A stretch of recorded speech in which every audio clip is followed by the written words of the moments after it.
Yo, what up, what's good YouTube? This is your boy Press that's good dudes, you understand? Welcome back to my YouTube channel. If it's your first time, please make sure you like, comment, share, and subscribe to my YouTube channel for more and more, you understand? As you can see guys, I'm here at True. I don't even know where I am, but the garage here. Safe station, I mean. Anyways, Dripa unknown garage here in Rua. And now I finna go to Kondruwende. But from here it's around 30 kilometers. So I was doing in drive, and then I communicated that Tanaka Maxine to airport to Sanabata because of Trupakuno. And I told him I'm gonna pull up there in Chabatika. So yeah, Trombono saying I was not even ready, bruh. Like I'm just wearing a short. Look at it. I'm sure the Baba. He chose na kubra kuchonra Maxine and asuzuri marounds achano perra kupi. Maize. Eni kumba kwangu andiri kundiende kumba kunochinja kana unotaseka. It's too late. I just have to go there because Tanaka now to guess. So yeah, guys, now I'm gonna go and meet Kim and Tanaka. I'm not sure if Kanara Konana Rain and also from the song, but yeah, I think I'm gonna link up with Rain and Anis also if Kanawari Koko. You understand? So if it's the first time, please make sure you like, comment, share, subscribe to my YouTube channel for more and more. You understand? Let's go and get into Mutare Road. Rashke Koko within 20 minutes. You route 40 kilometers, but you know. So without any further ado. Guys, without any further ado, let's get it. So guys, I'm using this phone for map. So now I'm going to open anybody street. I will be showing you what's popping and what's going on. For now, let me use the phone. You understand? It's right about now. Time road, as you can see. Imagine I'm playing Japresa, Baba. Shitera mangoma na Japresa. Bana zure rai komakatora mega zure rai dundu dundu zuke rai komakati mwanyura zuke rai dundu dundu magara mega ria pesa na mjimana. Right, uri muno. Just imagine the feeling, man. Uchirowa takatitsa muka zangu ndikatitisa moyo wangu kana jura mwari wewe kudeka mwari wewe pumi mwari wewaranda uri muhighway zvako Mutare Road mwari wekudeka igetomboiridza. Guys, stay tuned. I will let you know what's happening. You understand? Let's go, let's get it. Dango. So guys, I think Dashika, I can't show you where I am exactly, but I just know with the Mirikwa Samora. So I'm at the gate now and I'm waiting for the gate to be opened. So stay tuned. So guys, Dashika manje kumana genondo muwanye uyo komana rapo mbinge pa Cape Town asekuru bawo dere mbinge pa Cape Town amona ndakazotenga mota baba marema ez maroro tukuyarini awa ndikukuinvite. I think next week yoyo totobata suit weudi waiza maita seko mdara mbopinda mchiraundi ji andika ne Honda Fit woyo.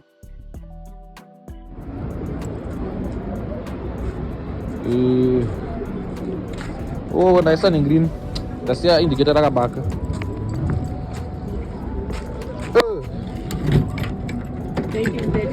1833. Ah, bro. That's the green rakabaka. Bye.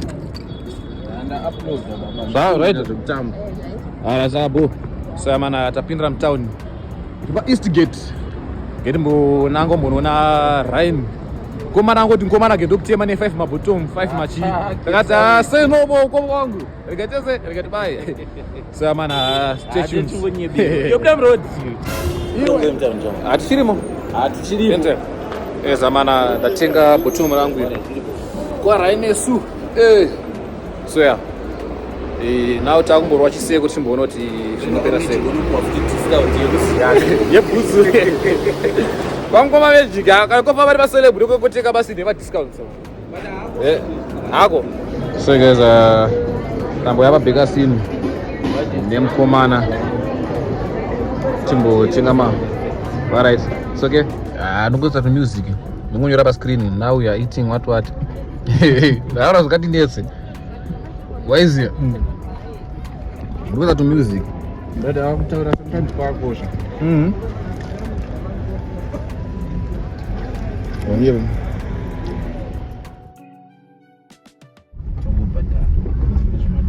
E out in ripo. E in. Asa zirmani. Maswera. Munofare. Tunofara. Tira kuenda kwa Atiperi. Panonzi pa Atiperi. Pa Atiperi ndai straight. Handiti. Unopinda mu second left 10. Pekupedzira kuma peto peto. Maita basi. Speed up. Hii kamburu karuita ka view ke baba. Takapfeka Atiperi pakuda. Kana shambira for 2 minutes and then we nyam and then next week memory turning place.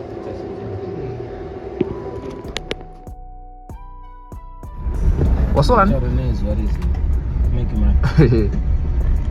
Ichazeko. Kusaka tatamuroje kwenda ku England kwa apura ngoma anaita zvikubira wana. Glenview baba. Ngoma anagadzira mafoni ho Glenview tichagarika. I'm going to show you guys what to do.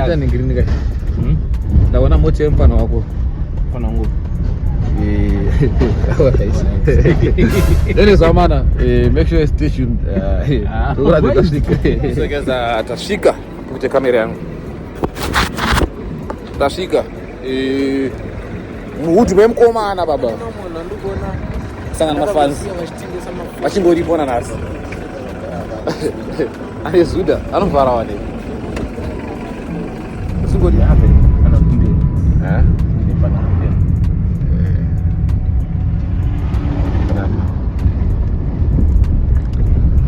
Tana new driver baba, new stoko. New stoko. Baba wangu driver ma location nabo. Ndio arizo muno masabu. Ndo kwangu baba. This is my hood. You see this kono na 12. It's going na 60 close ndo mandaka kurira 12 wese ndo mziya. Mukutoziya kwese baba. Kwese baba. Hayi ndiri pabudiro. Tiri paduze go. Tinongori budiro kwazongo nako darika kuno kuchedo. Seke. Kudibwe ibya nako darika. Kuno tenge ku Heathcliff. Yetu rangu rune mpano wangu mawani. Kuno tenge ku Heathcliff takari ready baba. Wamwe na Heathcliff baba.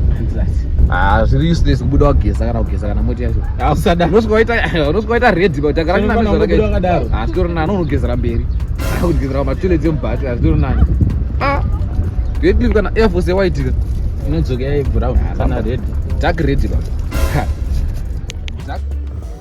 Yo, what's going on YouTube? It's your boy Everest and that's good dude. So guys, what's happening now is we wanna go and get some haircuts nyana because as you can see Musoreda is not mira shakanaka. So Tanaka don't know gero haircut. We're going in the ghetto here in Glenview. Tanaka rambono gero kuma 15 mari. Namuzo joro gero kuma 15 mari gero ngwetu la in the ghetto it and then he was like no man ngoma nangati ba ituno gero Glenview. So now I'll go get my fans. It's about Zimbabwe, Glenview, and then after that we hit the road. So if it's of SM, please make sure you like, comment, share, and subscribe to my YouTube channel for more and more content. Understand? Road to 11,000, baby. Please don't forget to wash my heads. Wash my heads. Do you understand me? Wash my damn heads. Yes, guys. I love this so much. Stay tuned. As you can see, Tanaka rapo. I don't think I keep back on iPhone cable again. Yeah, kusunzo ma iPhone eda apindra ne maningrini ma cables yeah. Saka kumtenga baba. So guys, we wanted to go and get a haircut but tapeza takuzviramba. Zveka tapeza takuzosiya because tuma baba svike panze kuona ka baba kakanyena mapanza amoyo wangu unobotomira. Ndazviramba. Zvinonanya sona baba cheche nyasirima but do but nemadhora but pane zvimwe. So now tadomororadza Tanaka kwamashwedo kuti uona kunonzi kwamashwedo and then maybe you wanna press 1 or 2 beers amazing. And then after Bekoko, I will show you everything, what's popping and what's happening. So please make sure you stay tuned, you like, comment, you share, and you subscribe. Tashikira pa mashkwede. Getimbona. Takia madozere. Tabezera kuyapana pa kudzara. Getimbona pa mashkwede chimboradza Tanaka kuti mashkwede pakamira sei. So yeah, make sure you stay tuned. So yamana ndakadzidza pa St. Peter's kubatana baba. A-level ndo patakadzidze papo ndakazosiyana nazvo and then takaendeswa A-level ndogona shona ndaita shona ku A-level shona literature saka panapa mando patangira tisabablas pana trabi so yamana station hey guys trabibo chibaba chine noise we pass trabilo baba and also that's trabablas. So guys, yeah, that was what I'm coming at Blablas. That Glenola. I got blablas. Rose there, my 1.5 or said, Baba 1.5 Baba. My Maraska Patlamana, Chamu Warfos. Tabina Warfos. Warfos are traffic duty humble. Yeah, Warfos. Waterfalls, my bro. Yeah, traffic duty humble. So you do that. Rungoro toti. Family do zero. Hey, I'm not too sick here. But too sick. Yes. We are going to more force resident. Sagamana stay tuned. Timbo no pera say 11. There's a Tambo visitor. Kwembo Garatanaka ko waterfalls. You see, just make sure you stay tuned. You like, comment, share, and subscribe to my YouTube channel. Let's get it. So man, atadomba ndapa titene madingine na mana ndapaka my Lamborghini S4 series hapa pe. And then just practicing baba. But Zimbabwe yato wena spay iri kunigiri South Africa yo 3 marks kune roko mamas nene simu zitofamba man. You understand? Simu zitofamba. Sama getumbo pinda mbona kalikwa kara baba. We are going to take John. No, John Julio. No, Biliato. You got Casper. So man, make sure you stay tuned. No more. I'm going to look at it.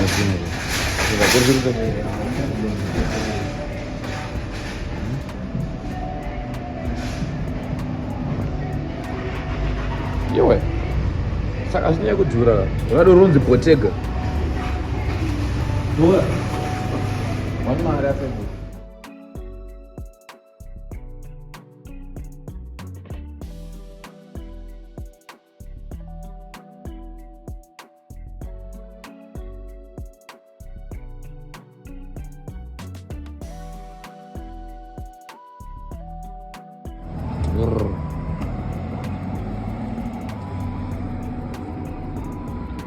Yo.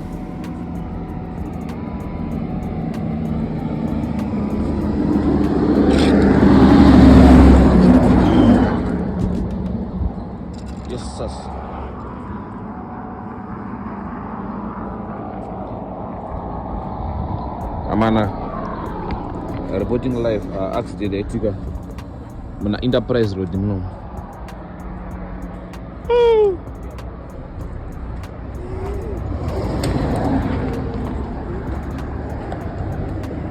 Anji etika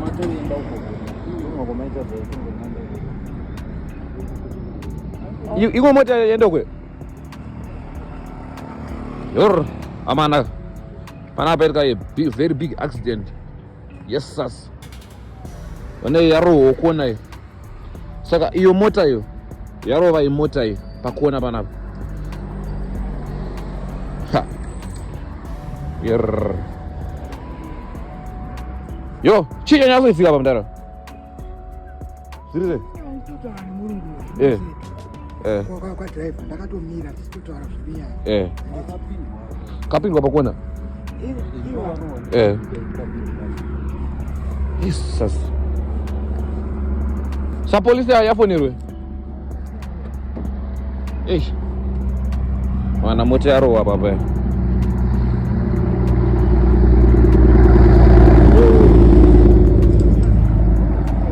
Yaro panaro. And then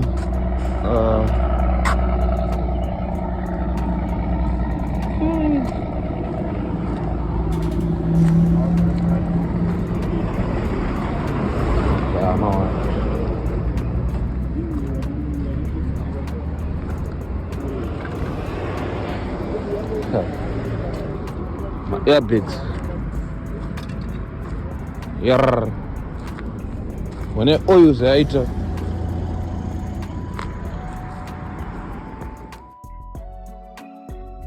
So guys, as you can see, I just dropped Tanaka there at his place.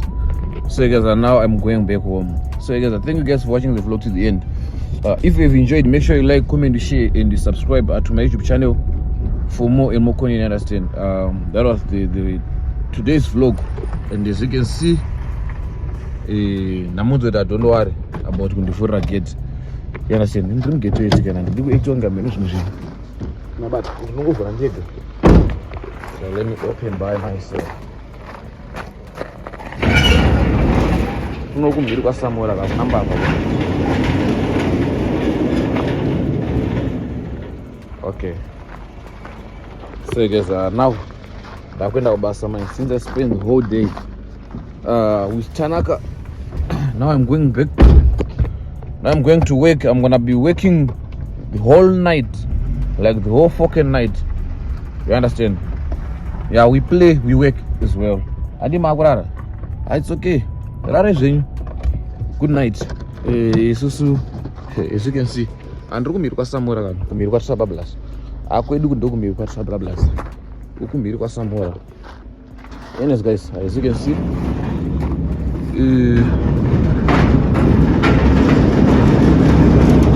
okay.